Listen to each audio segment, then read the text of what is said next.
terpercaya.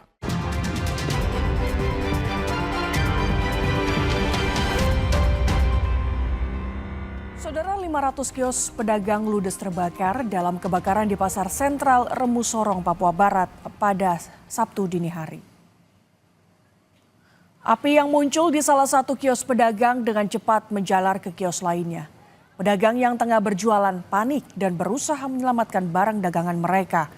Petugas damkar yang tiba di lokasi dibantu warga berhasil menjinakkan si jago merah.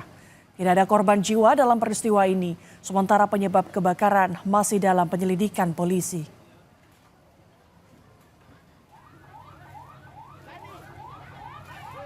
Sempat hilang 4 hari, seorang lansia di Temanggung, Jawa Tengah ditemukan tewas tertimbun pupuk di dalam kandang kambing. Jasad lansia ini ditemukan warga di Dusun Gembiang, Desa Kenteng Sari, Candiroto pada Minggu pagi.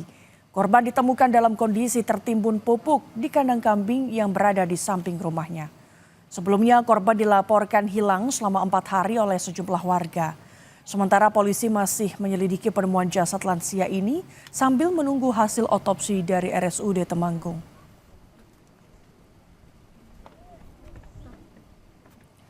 Tindakan kekerasan di institusi pendidikan kembali merenggut nyawa. Di Kabupaten Deli Serdang, Sumatera Utara, seorang siswa meninggal karena diduga dihukum gurunya.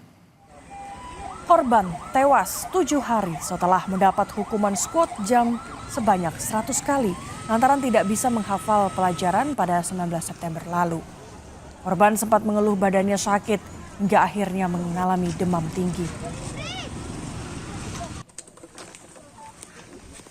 Jadi anak saya waktu masih sakit, dia bilang, "Mak, kakiku sakit sekali, penjarakanlah gurunya itu, Mak, biar jangan dia biasa begitu." Jadi kami memohon kepada pihak hukum, tolong kasus ini diusut supaya kedepannya tidak terjadi seperti ini lagi.